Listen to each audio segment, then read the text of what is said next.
Howdy, howdy, hello Hypno Junkies, welcome back to Chaos Head Noah.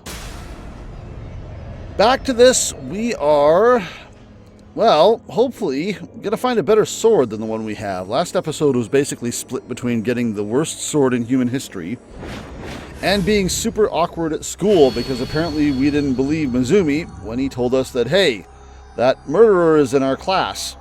So we went to class anyway, and then found out the murderer was in our class, and we were like, wait, what? So that was a whole thing. I had a few comments I was going to throw out there at the beginning of this one, just stuff I was thinking about. Number one, I need to stop referring to that weapon we saw in the opening CG as a bow. I kind of thought it would be a bow. I thought we would follow the sort of stereotypical setup where there's a whole bunch of magic weapons, but everyone's got a different magic weapon. Like someone's got an axe, someone's got a sword, someone's got a great sword, someone's maybe got a dagger, someone's got a hammer, someone's got a, find out they have a magic pistol or whatever, and of course there's going to be bows and what, you know how it goes, right? But it turns out it looks like everyone just has a sword, because we've seen 3 now in the game, and they're all just swords. And I think the one that Remy had, the one that we saw in the opening CG, that was kind of a sword too, and then it folded out and it just became a double-edged sword. So I think everyone just gets swords. No bows or nothing. That seems to be the trend. So I guess that's how it is. But where they're coming from or why we have them, well, we'll have to see and find out.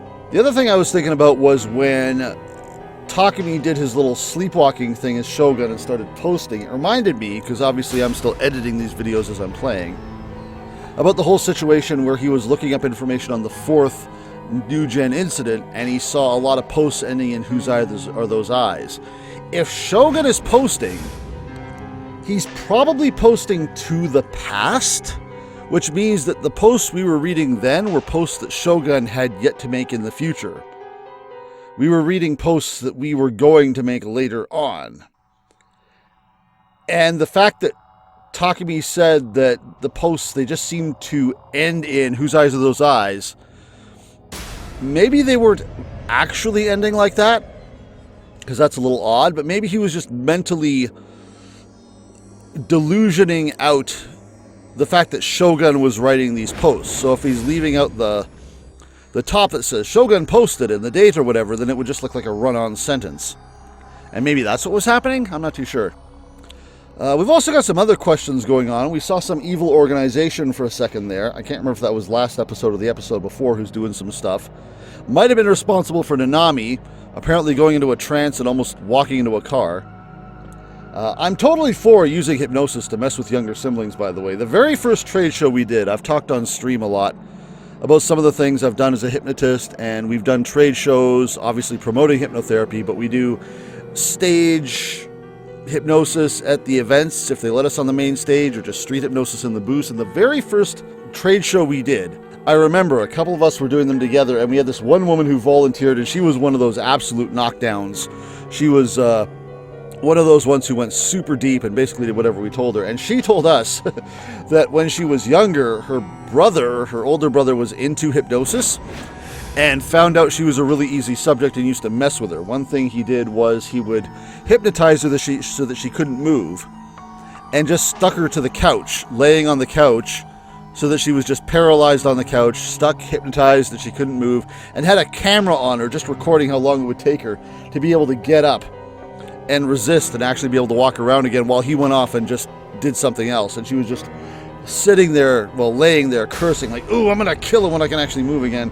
And hey, I'm all for messing with younger siblings with hypnosis. That's great. But sending out the little sister to walk out into traffic, I kind of draw the line at that. Anyway, as I record this, 2 videos have already gone live. The rest are either being edited or are scheduled or what have you. And some of the people who have been in the stream have commented on how they've been watching the first 2 episodes as well. So I appreciate that. If you are watching this, just letting you know, I appreciate you. If you're watching this and you want to come by the stream and maybe listen to more crazy hypnosis stories, well, you can do that too. In any case, I've rambled on for long enough. I don't even remember where we left off because I've been editing videos since the last one, so let's find out. About 3 hours had passed. Oh yeah, I'm on the school roof, aren't I? I feel like I'm on the school roof.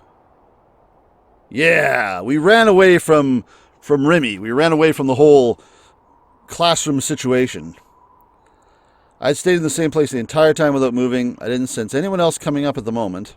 I could finally breathe. Wow, this guy was there for 3 hours. Just gathering himself. The problem, however, was what came after. Yeah, what's the plan?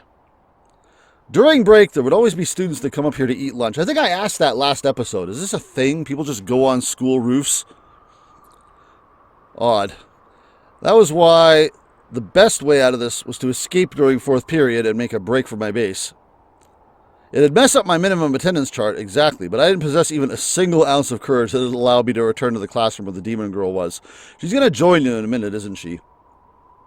I decided not to worry about the fact that I'd left my bag in the classroom. Oh, come on! All I had in the book bag were textbooks, my wallet, keys, and everything else would be in your uniform pockets, you hoped.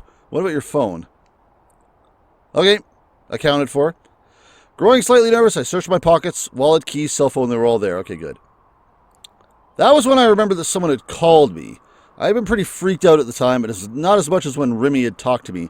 We didn't even look at the call display. We were trying to pretend we were asleep, because Mizumi was just poking us and saying, "Hello, Earth to Takumi. Who the hell called me? Is it the same number?" Yeah, exactly. We've been called once before by a number we didn't recognize. I couldn't think of anyone who'd called me besides my family. If I sound a little weird, by the way, I appear to have bit my tongue at some point. So it's kind of feels like it's getting in my way, but hopefully it's not too bad. It would make the most sense if it was Nanami. She never thought about whether she might be bothering me, after all. Put your phone on silent. The only other people who'd know this number would be, oh wait, that's right, I'd give it to those detectives. Ah, good point. Don't ghost Columbo. If it had been one of them, I really should have picked up. They still haven't sent the officers to my base like they said they would. They don't know where you live, dude. So I really needed to talk to them to make sure that was still happening. It is the same number. I'm pretty sure that's the same. I remember the X7 and the X99. Had we talked to the detectives? No, I don't think we had, because the first time we were called, I remember from editing, it was actually the same episode we got the cell phone. We opened with Nanami dragging us to get the cell phone. And we got the phone call at the end of that episode, and we didn't see the detectives until the next day, so this can't be them. It didn't seem to be Nanami's, and when I looked closer, I saw I had a new voicemail. I had the vague feeling that I'd seen this number before. You have, just in case I checked the call history. Your call history should be this number and this number. Uh-oh, another delusion. I'm just going to keep ignoring these. I don't know what they do. I don't know what they mean. I don't know why they matter. I don't know why I care. There were only 5 calls on the list. Oh, we've been more popular than I thought. Which means that since I'd bought the cell phone, I'd only received 5 calls. 3 of which were from Nanami. Okay, fair enough. Oh, yeah, she called a bunch to check up on us, and when we didn't pick up, she actually went to our place, and that's when we almost hit her with our terrible sword. That left 2 others. The one from earlier today and the one from 5 days ago were shown as numbers instead of names, as they hadn't been registered in my address book. They should be the same number. Yeah, they were both from the same number. Blah, blah, blah. Considering they had gone out of their way to leave a message, it was probably someone who really wanted to tell me something. Shall we check it? No harm in just listening to a voicemail. Maybe it really was the police. I doubt it. It could be Mizumi-kun or the demon girl. They'd both been right in front of me when I'd gotten the call. So if it wasn't, then the only other possibility would be Yua? Yeah, but how would she get it? Yeah, she shouldn't know your phone number. And besides, there's nothing else for us to talk about. She may disagree. Time to just get over with and listen to it. I examined my surroundings, made sure the demon girl wasn't there, then put the phone up to my ear. This should be interesting. Will it be ourselves? Will it actually be Shogun? Maybe the number came up. We seem to do a lot of Shogun hallucinating in that booth, or at least some Shogun hallucinating in that booth. What if the first time... No, it wouldn't be in our call history if it was us calling ourselves. Never mind.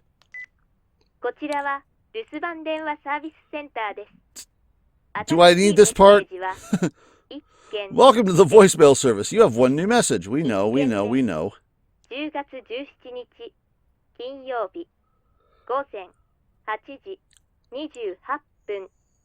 Yes, thank you. Very helpful. Okay. What? What? なんぞこれ。 The fuck's this? Also, the fuck's this? Instead of someone's voice, there was an incredibly familiar melody. There was an incredibly familiar melody? Have we heard this? Is this a fest song? It felt like the sound was being recorded from a short distance away from the phone. Maybe the person on the other end was near a pedestrian signal. This is what pedestrian signals sound like in Japan? What the F? Really? The song being played was one you'd hear pretty often at crosswalks. It was used in order to let people with visual disabilities know it was okay to cross. Here we just have beeping. Wow. Oh, interesting. The song was a nursery rhyme called You May Pass. Huh. While there were a lot of people that knew the melody, there weren't many who knew the lyrics, and I was one of them, actually. I memorized them back in middle school. Then, again, it wasn't like I remember them perfectly now. What the hell kind of message? You may pass, you may pass. Where shall this narrow path take us to? It's the path to Tenjin Shrine. Please, oh please, will you let us pass? Those with no business will not be let through. To celebrate the 7 years of this child's birth. We have come with an offering. Going may prove easy, but returning is... Phone cuts off? Or loops? Or changes? But returning is Wii U is what I heard from the phone now. Yeah, what the hell? It sounded like an ambulance, which felt like kind of like a bad omen. Man, it likely didn't actually mean anything, but it still made me feel pretty creeped out. Yeah, what is going on? Is this being recorded when Nanami was about to be hit by a car? The second after the traffic signal melody got cut off, an extremely loud noise that sounded like a buzzer exploded from the speakers. It was so ridiculously loud that I'd automatically shot the phone away from my ear. Was this being recorded by the old man with the camera on the corner when Nanami was in the trance I was talking about before? That's the only even remote thing I can think of that has any relevance to this or any context or what? Why? When I cautiously brought the phone back to my ear, the voicemail had already stopped playing. What was that? Right at the end there, I thought I'd just barely heard a roaring noise. It sounded like the ground itself was rumbling. That buzzer sound was completely separate from the pedestrian signal noise. Considering how loud it had been, the only thing I could think of was that the phone's receiver had deliberately been put up next to whatever had made that noise. Whatever that buzzer was. Was that a prank? We keep talking about the earthquake from a while ago. Maybe that's mildly relevant. But again, why? Why send this? Who? Why? My heart began to pound. Had I done something to make someone hate me enough to do that? Who'd even called me in the first place? And how did they get your number? I could call them back by dialing the number displayed on my phone, but there was no way I'd be able to call back a prank caller.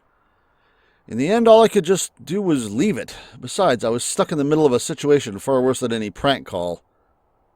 Weird. I returned my phone to my pocket and ever so carefully left the school, making sure to pay close attention to my surroundings as I escaped. They're going to be sitting in the class like, he left his bag here. You're giving Remy a reason to come by your crate because she's going to drop your bag off. She's going to be like, hey, you forgot this. Here's a new CG. And we're talking about our boy in the third person. Nishiju Takami's alma mater, Kitazawa Second Elementary School, was about a 5-minute walk from the private train station. Kitazawa Second Elementary. Ah, we are Ban. Ban Yasuji had attempted to contact Takami's elementary school teacher over the phone, only to be told that they had unfortunately passed away. Left with no other choice, Ban had decided to set up a meeting to speak with the person who had answered the phone instead, the head teacher Kamio.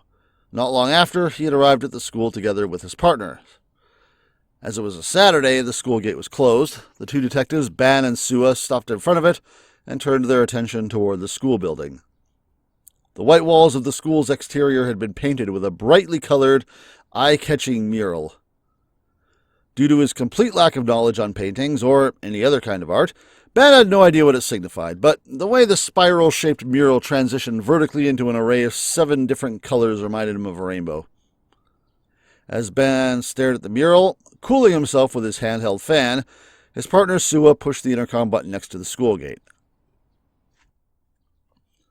Suddenly, Ban looked around. He had a feeling that someone was watching him. Boo! There was a gaze that seemed to follow him everywhere, leaving him quite discomfited.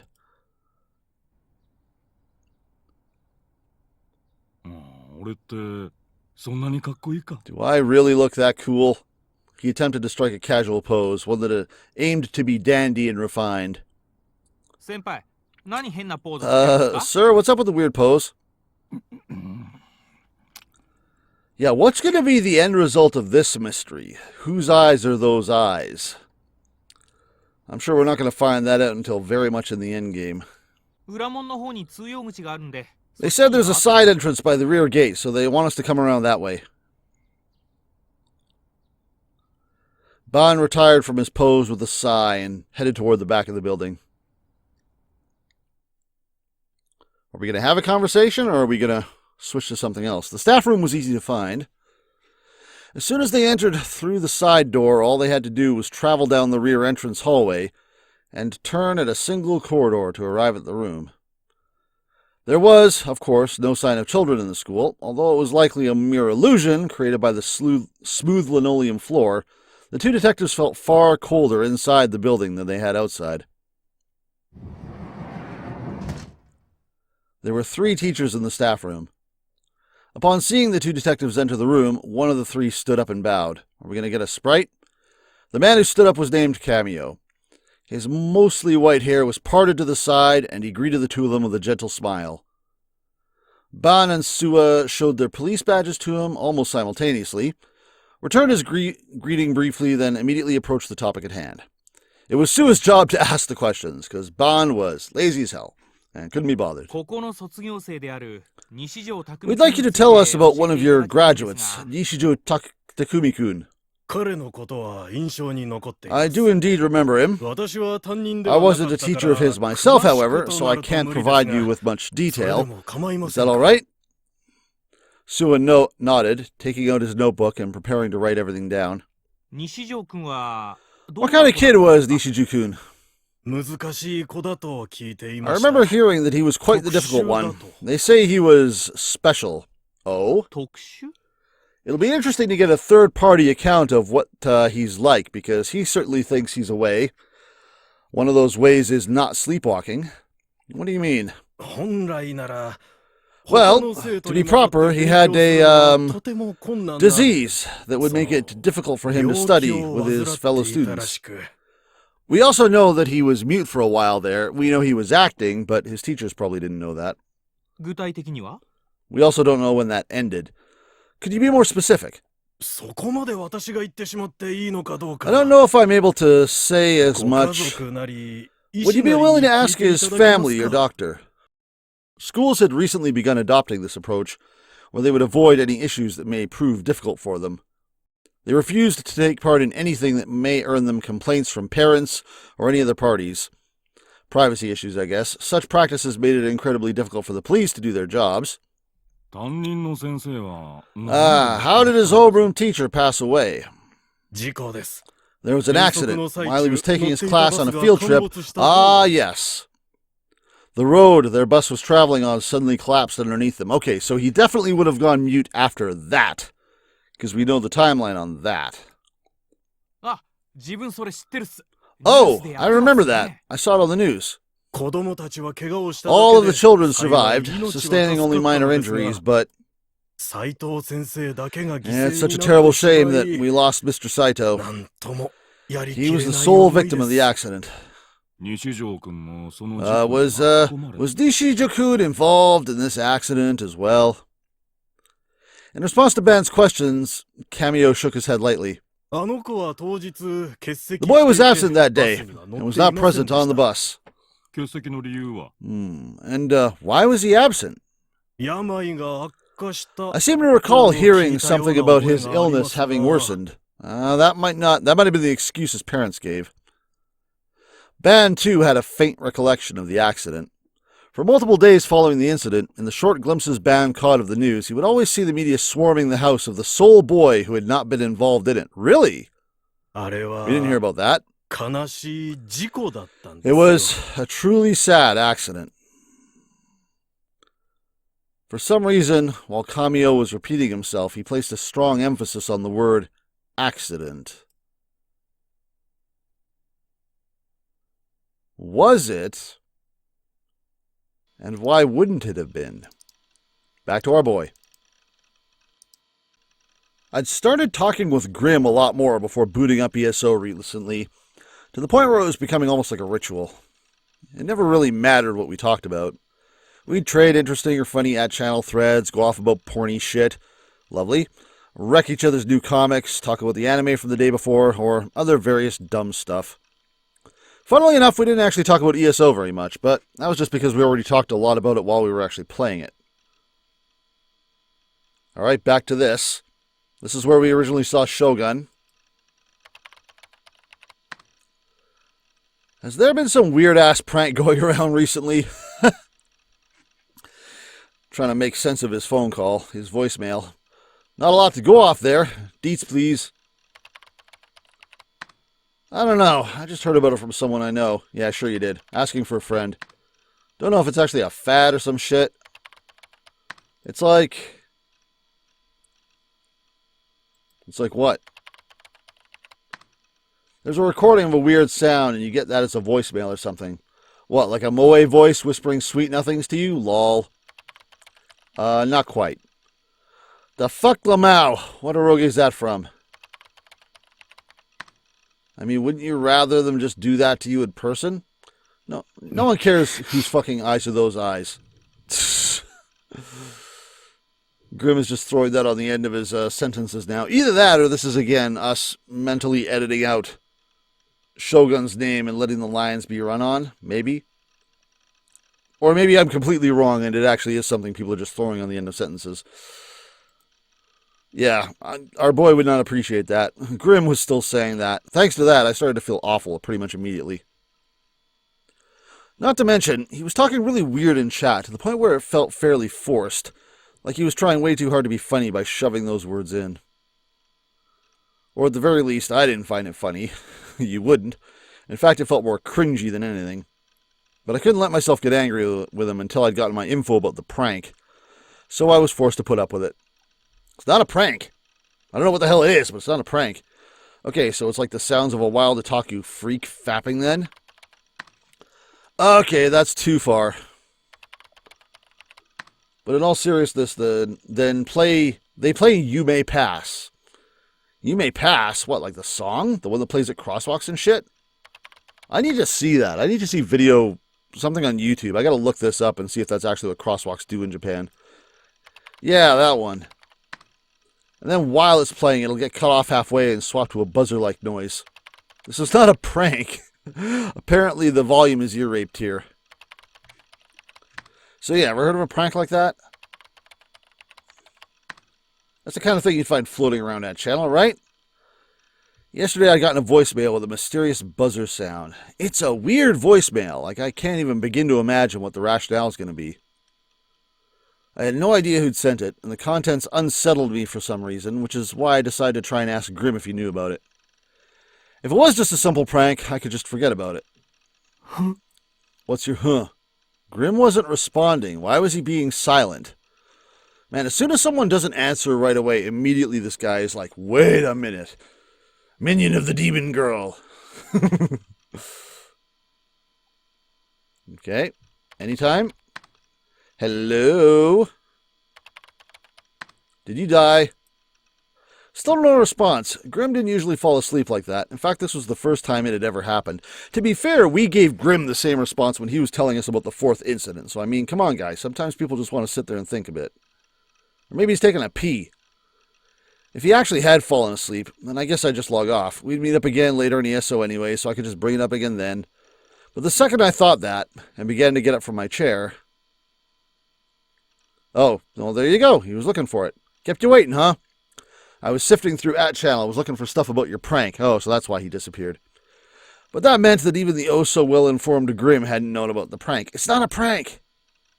But no matter how many threads or boards or whatever I searched, I found nothing. Not on @channel, nor anywhere on the net. Huh. So would that mean that whoever had pulled that prank had some sort of personal grudge against me? I was still curious about the true identity of the caller, but I wasn't brave enough to call them back. Wait, that's it. Since I knew the phone number, that means I could have someone else call it for me. That way they could take the fall. Grim, you're up. Okay, maybe we'll do other things. You can also just look the number up online, see if there's any info about it. The best person for the job would be either Nanami or Mizumi-kun. Wait, Mizumi-kun may have been brainwashed by the demon girl, so that wouldn't work. As for Nanami, I was sure I'd have no trouble asking her to do it. She'd probably get pissed at me afterwards, but hey, who gives a shit? Hell, if anything, it'd be good for her to suffer the tortures of society every once in a while. I thanked Grim for his help, promised that I'd meet back up with him in ESO in a few hours, and closed the chat. Right as I did, I felt my stomach growl. Man, I was hungry. Did I have any cup ramen stocked anywhere? I tried looking around for a bit, but I couldn't find any. Reluctantly, I decided to head to the convenience store to buy some.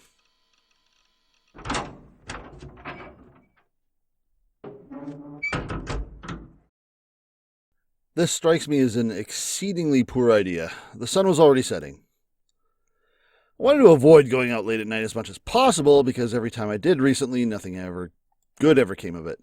I unconsciously started walking faster, hurrying down the road toward the convenience store. And who are we going to run into? Today was a Saturday, so I'd expected to run across a ton of pedestrians, but I hadn't encountered a single one so far. All right, red flag number 1. All of the stores that should have been open were closed, which kind of weirded me out. Maybe I was just confused. Like maybe I had thought it was 7 p.m. when it was actually 2 a.m. Yeah, like that had ever happened. Foo-hee-hee-hee. Yeah, but what's up? What's up? What's going on? Even so, it was way too quiet. I could barely hear any of the normal city noises you'd expect. The aura the city was giving off was different than usual. The last time this happened, isn't this sort of the vibe we got during the second incident? Is this going to be the full moon girl? Is it a full moon?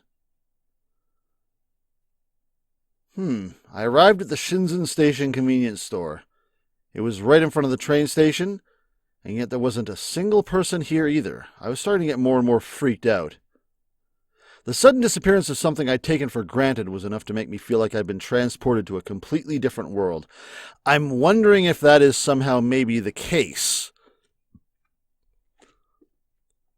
Not sure about the hows or whys, but yeah. Weird goings-ons. On a normal day, I would almost always avoid running into talking to other people, but all I wanted right now was just to see another person's face. I burst into the convenience store. There has to be someone working here, I thought to myself as I looked around the store. There's no one there. There's no one here. There were no customers. There were no employees. There's no way. This couldn't be happening. An employee had to be in the back. If I were to just bring something up to the register, they should come right out after. So I decided to leisurely grab a boxed lunch, pretend to flip through a manga magazine while I was at it, and then come up to the counter and set the box down. Okay, the delusion's over. There's still no one here. No one's coming out. I tried restlessly looking around the store. No one's coming out. I took out my wallet to make sure I had change. No one's coming out. I picked up the boxed lunch and set it down again, making a small noise. No one's coming out. I couldn't get myself to call out, "Excuse me," or anything like that. I couldn't even if there was no one here. No one's coming out. I'm expecting someone like you to pop her head around the corner again like they used to. Like, there's a bunch of little blind spots here. Who's going to jump scare me?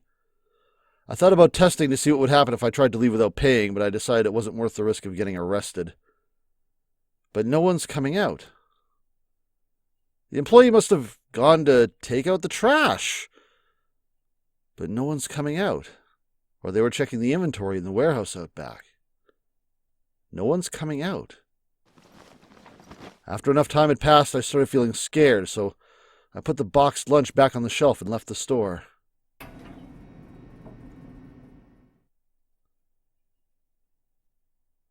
I opted to go to the railroad crossing located right next to the station. From there, I'd be able to see the Shinzen Station platform. There was no way a place like that would be deserted, right? That was what I hoped, but there was no one there. I waited for a train to come. Once that happened, there would be a bunch of passengers that would get off. But even if no one got off, I definitely see people riding the train as it passed in front of me.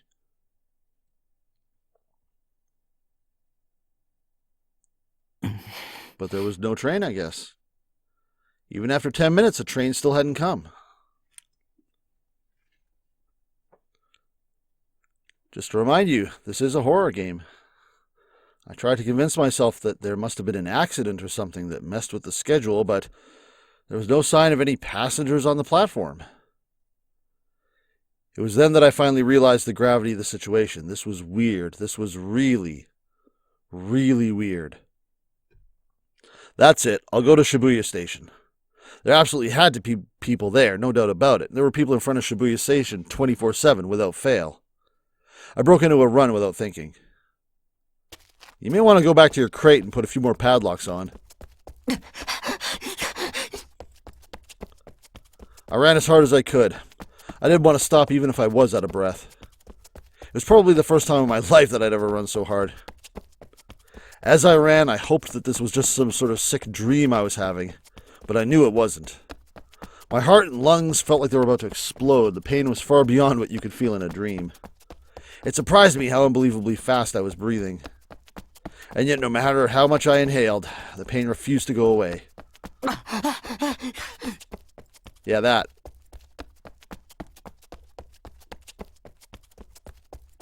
As I kept running down Dogonzaka, I finally saw 107. By the time I did, my legs were already shaky. My body felt extremely heavy. Even so, I forced my feet to keep moving. I no longer had it in me to pay attention to my surroundings.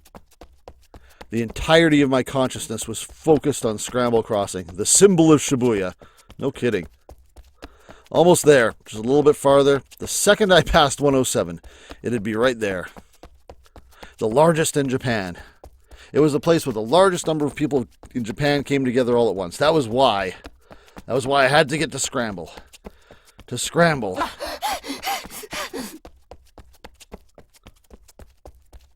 The guy spends his entire life avoiding people. Now he just wishes he could see someone.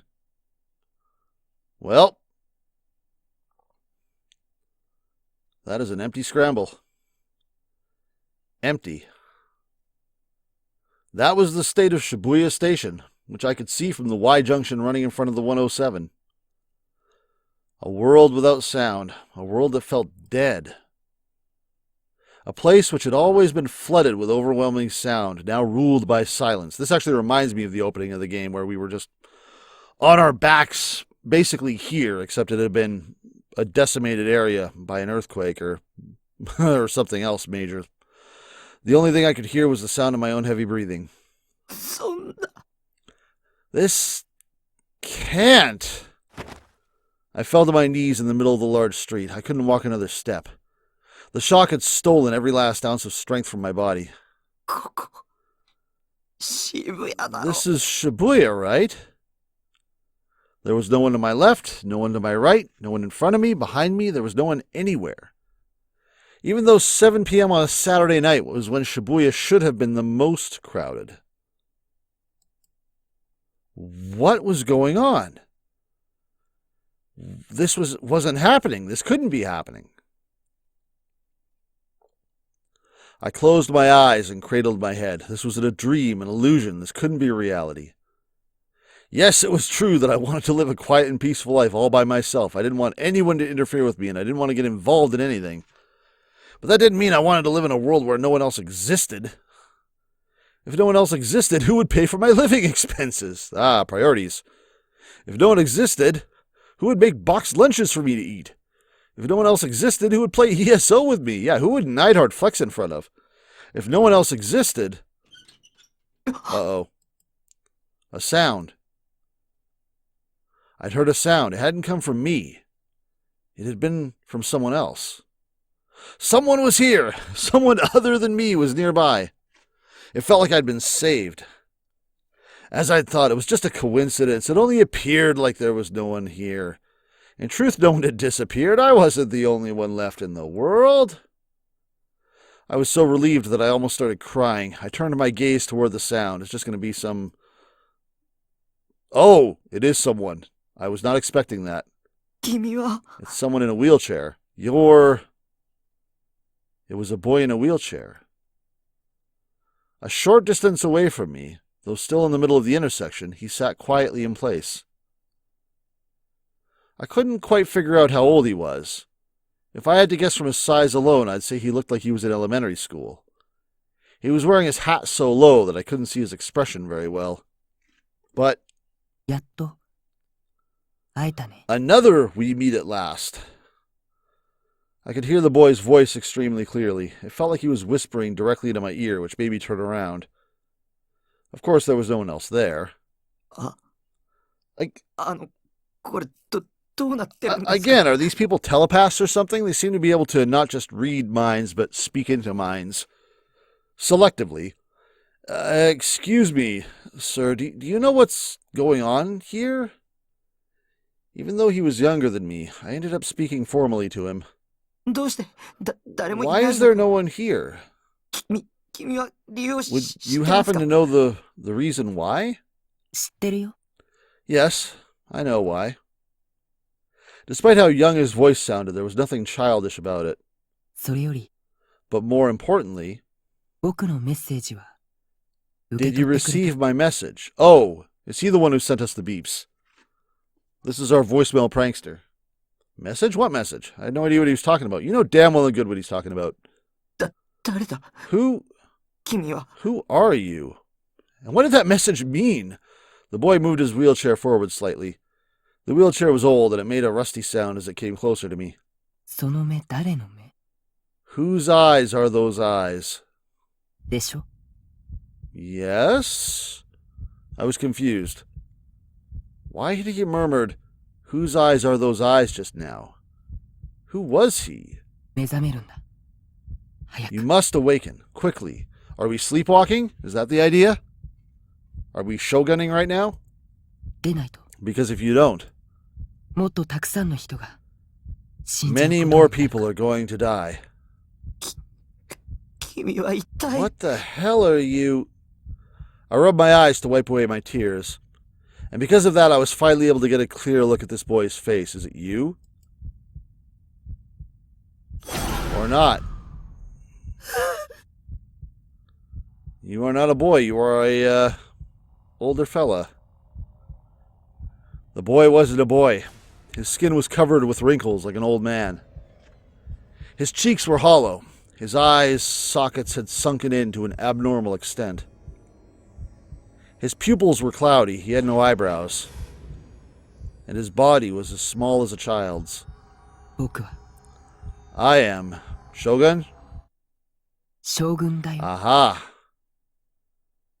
Interesting. So are we just dreaming? Are we the ones that fell asleep, not Grim? I am Shogun. For a moment I forgot how to breathe. My head felt like it had been struck by a hammer. The ground was shaking violently.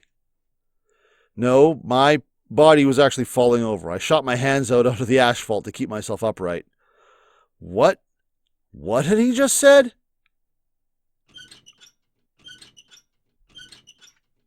Shogun. He was... Shogun? Don't forget, You mustn't run away. I lifted up my head and watched as Shogun, who had already turned his back to me, left Scramble Crossing. His wheelchair was getting farther and farther away, making a creaking sound as it moved.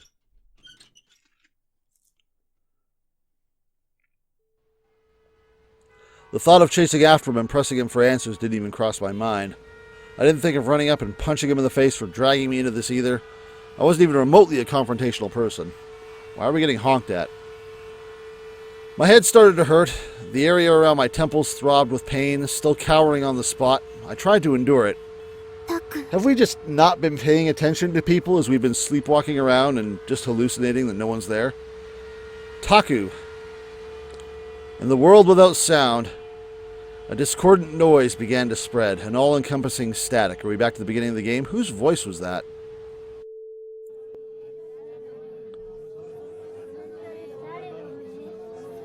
Don't look at me. Remy? What had previously been just a random, discordant mess of garbled static gradually turned into a real voice. Someone gently placed a hand on my shoulder. Yeah. I think he's just in the middle of everything, standing there blocking traffic. Who is this guy? What the hell is your problem? Kids these days. Maybe some kind of performance? Taku! While still trying to endure the pain of my headache, I looked up. Remy? Yep. The demon girl, Remy, was peering at my face as she stood over me. Eyes that were clear and full of life. Eyes that looked at me and only me. Again. This girl had appeared out of nowhere once again. Can you walk? Here. She wrapped her hand under my arm and tried to make me stand up. I shrieked and shook her off. I came to my senses and looked around. Well, the people are back. I was still in the middle of the street, but it wasn't deserted anymore. There were people around me in every direction, walking every which way without paying me any mind. Boy, that clerk at the store must have been really confused. Taku. Remy, with a face that looked like she was about to cry, reached out to me once more. Listen to me, Taku. Stay back, demon girl! When I screamed, the throbbing in my head transformed into an intense stabbing pain. Even so, I ignored it, scrambling back on all fours to try and get away from Remy. I told you going outside was a bad idea. It was you, wasn't it? That was your delusion, and you made me see it. We talk about delusions in very strange ways. That's not how delusions work. Controlling my mind, attacking my psyche. That was you. You fucking demon. There's a crowd here. I'm gonna kill the likes of you with my sword. Yeah, that sword of yours. No comment. As soon as I get back to my base, I'll get my D sword. Yeah, just give him one of those. An abrupt impact ran through my cheek. It stung with pain and it began to heat up. She'd slapped me.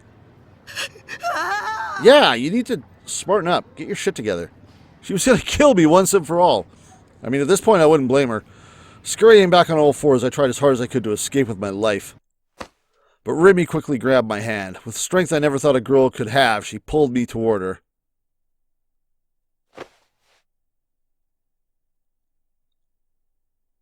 Dude, you need to be checked in.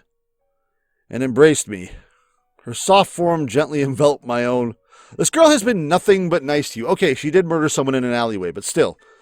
Actually, I forgot to mention my thoughts on that. We didn't technically see her murder anybody. We saw her string a guy up. We saw her tack a guy onto a wall with those little crucifix things, but we don't know that she was the one who killed him. We don't have an explanation as to why she would do that. But we didn't technically see the actual murder. It is worth noting. It was so warm, I could smell a tiny hint of sweat. Her silky hair tickled the tip of my nose. Pull yourself together. With such an anticlimax, my whole body felt like it was about to give out. It's not safe for you to stay here. Her voice was slightly shaky. I couldn't tell if she was crying or not. Because the light's turning red. Yeah, you're gonna get run over. I was so confused. Was she not going to kill me? Why? How weird. Why was she helping me? The hallucination from before, where all the people of Shibuya disappeared. It wasn't something she'd forced me to see? When I felt such a kind, gentle warmth, when she'd embraced me so innocently. It shook everything I'd believed up until that point. Could it be that Sakahara Rimi wasn't actually a demon after all? Only took us 3 chapters. Or was it foolish to believe that? What if this was just a cunning way to deceive me? Regardless, one thing was for sure. With Rimi hugging me, I felt an incredible sense of relief. I had no idea what to call such a strange sensation. Upon letting go of me, Rimi put my face between her hands, and then stared at me once again. Her eyes were slightly red. Please, Taku. Come with me. We're going to the hospital. We're putting you in a padded room. Okay, you can play all the ESO you want. For some reason, I nodded. We were standing still, alone in the middle of the empty intersection. A number of people on the sidewalk waiting for the pedestrian signal to change were watching us closely. We could hear a few people laughing here and there. Many cars had their headlights trained on us and were starting to honk their horns. Rimi grabbed my hand tightly and started running toward the sidewalk. She pulled me along with her and I followed. Stop playing in traffic, dum-dum. With countless horns blaring at us, we made it to the sidewalk. Rimi breathed a sigh of relief and stopped. My hand was still in hers. Just being held in this way made my heart feel more and more at ease. I wanted to submit myself to this feeling. I wanted to stay like this forever. Rimi turned back in my direction. I'm glad you're okay. She smiled an incredibly happy smile. I didn't know whether it was a real or an act or what exactly it was. But... let go of me. Stop. Because I had been so hostile to her until now. Because I had thought of her as a demon until now. If I let her win me over like this, I feel like I'd cease being myself. Sorry. She quickly let go of my hand. Anyway, you really gave me a scare. You were all huddled up in the middle of the road. I had no idea what I was going to do once the light turned red. Yeah, so did you just kind of wander out and everyone was invisible to you because you were sleepwalking? I turned my back to Rimi as she started talking cheerfully. I walked off, pushing my way through the crowd of people. I'm going home. Okay, I'll walk back with you. I know you're not feeling too hot. Her voice chased me from behind, but I shook my head in refusal. Yeah, Taku. The cheerfulness from before had vanished from her voice. I felt terrible considering how much she had done to help me, so I... Well, at least you thanked her. Barely, just barely, managed to squeeze out those words.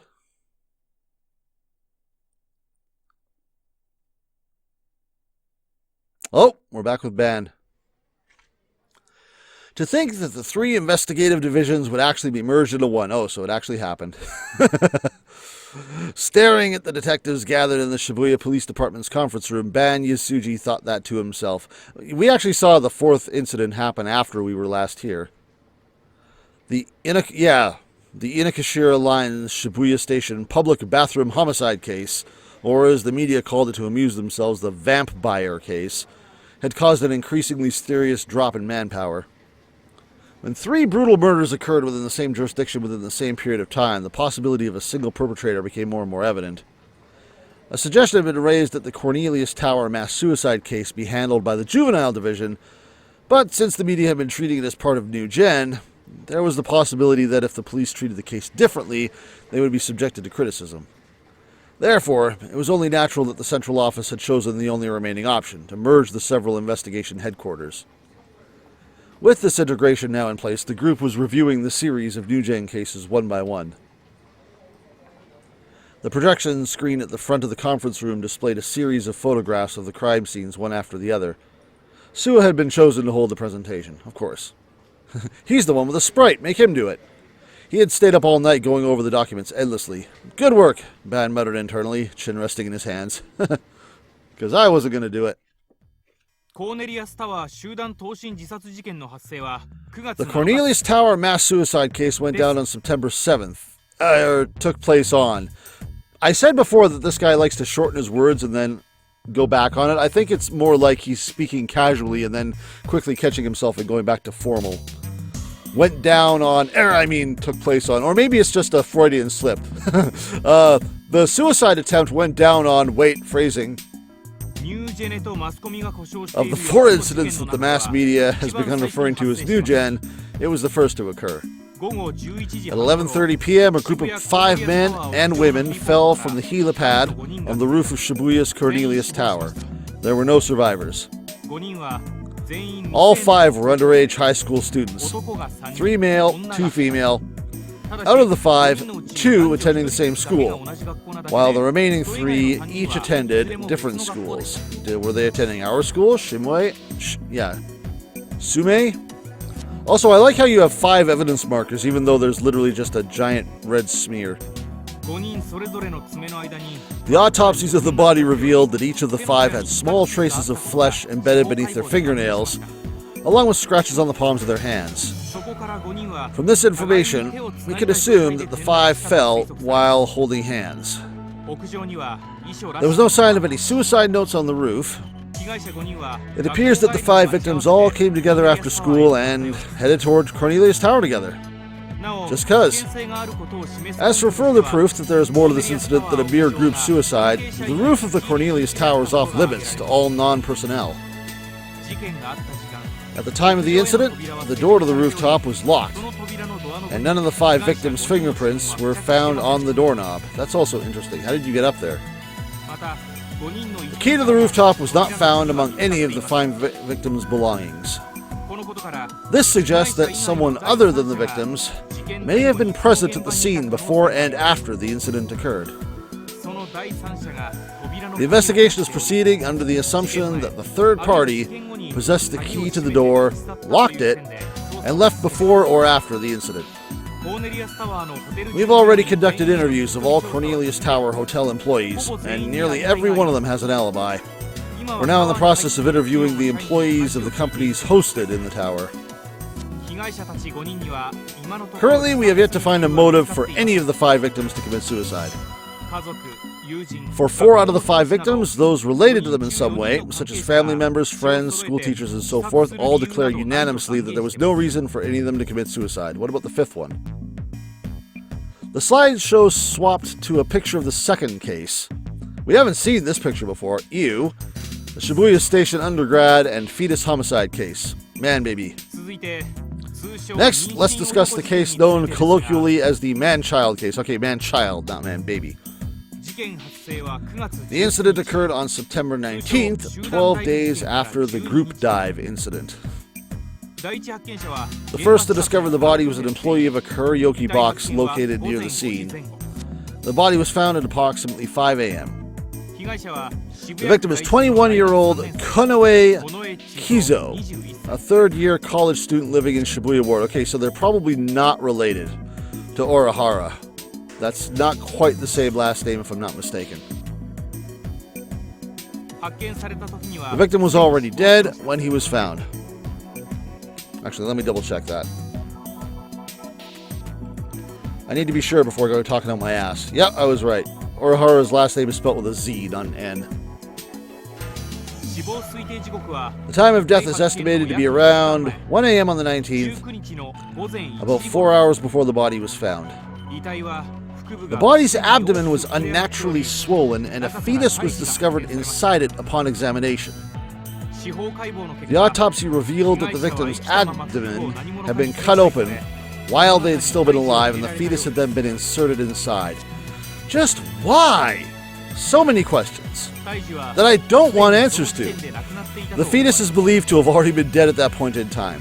The victim died after his abdomen was sewn back together. We found traces of thread being torn from the wound, leading us to believe he had been scratching at the sutures prior to his death.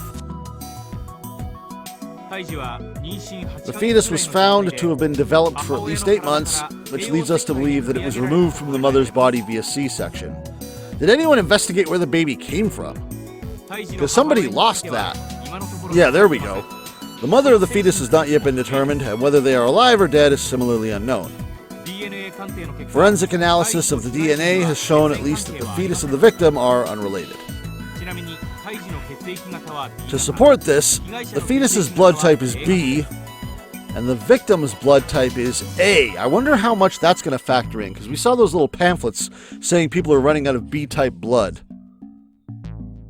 What is going to tie all this stuff together? I can't even imagine right now. Suwa took a breath. He seemed exhausted from all the talking. Furthermore, he must have been awfully nervous giving a presentation in front of so many senior detectives. Well, tough. You don't expect Bond to do it, do you? Now, I wonder if we're going to mention Takumi here, because he was the witness to this. Next, we have the third case. The Mariamacho crucifixion homicide case. After a short delay, the next slide displayed a photo of the crucifixion crime scene. This is a photo of the crime scene. The incident occurred on September 29th. This is a lot cleaner than I remember it being. The victim is 51-year-old Ota Hisashi, a professor at Toto University. The first to discover the body was a man living in an apartment near the crime scene. Well, okay, yes, that apartment. I was going to say, if you're talking about our man in a shipping crate. The victim's cause of death was strangulation. Oh, okay, that's news. They were strangled, and after they were killed, the body was pinned to the wall with 10 small metal spikes. As you can see, the body has next to no external wounds. I remember the scene being much bloodier. A few of the spikes penetrated the body, but the spikes were generally affixed to the victim's clothing. So, was all the blood a hallucination? Because this is not how we saw things. The media is referring to it as the crucifixion, or the bloody rare steak, wow, or other similar names, despite the fact that there was no bleeding at all. There was no bleeding at all! What scene were you looking? Remy was covered in blood. I'm assuming the game is saying this deliberately, so the player, i.e. me, is saying, what the F? No bleeding at all? What scene were you looking at? Also still, why crucifixion? Why cruck? What's a cruck? Is this a Japanese wordplay I'm not familiar with? The spikes are sold by the German company Kreuznagel. In actuality, there are stakes with a distinctive long cross-like shape. Shogun spoke German to us when we first encountered him in chat. I wonder if that's a coincidence. As the killer ultimately elected to use cruciform objects, the investigation is proceeding while examining the crime from a religious angle. We have received several testimonies detailing that between 9 and 9:30 p.m., the time the incident was occurring, the continuous sound of nails being driven into the wall could be heard for tens of minutes in the vicinity of the crime. As the victim's estimated time of death is at almost exactly the same time as this, we believe that the victim was likely killed right where the body was found, or somewhere near the scene. If they were strangled, there wouldn't be that much blood, and if these crosses are mostly through his clothes to prop him up, that would explain that too, but then why did we see blood, like, everywhere? What the hell?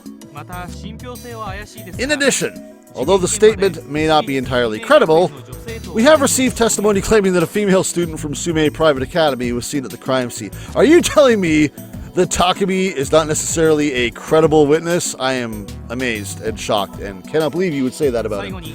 Yuck, by the way. Lastly, there is the Inokashira Line Shibuya Station public bathroom homicide case, known colloquially as the Vampire case. The incident occurred on October 10th, and the body was discovered by a station attendant at around 5:30 a.m. There's a lot of blood in this one. The victim's identity remains unknown. There were no belongings left behind that may point toward their identity. The time of death was estimated to be between 10 a.m. and 6 p.m. the day prior. That's quite a window. All blood has been drained from the body, and it was left in a state resembling that of mummification. As you are already aware, this photograph was taken by an unknown individual and was sold on an internet auction site about 15 minutes before the body was found. As he listened to Suwa's explanation, Ban gave a light click of the tongue. Seems like death is what's in these days. I'm not sure the police force is used to this kind of gruesomeness.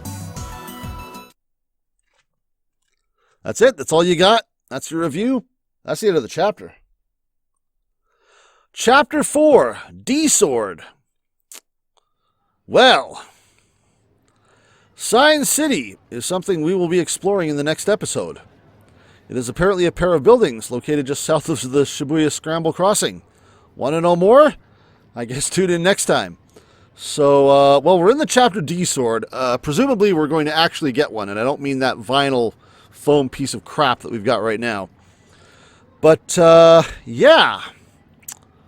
That was interesting. It's also kind of interesting how they chose to end off the chapter. Why did we need that summary? What's going to happen next? What's our D-Sword going to look like? Where are we going to get it from? And what's going to be the explanation for it? Since we've seen almost a half dozen of those things now. I mean, counting our own when we get it. Anyway. Yeah. Let's, I may just record the next episode right away because I want to see what's going to happen. So I hope I see you guys next time. Take care. Make sure you stop by the stream sometime and say hi. Let me know how you're enjoying this. And I'll, see you next time. Bye-bye.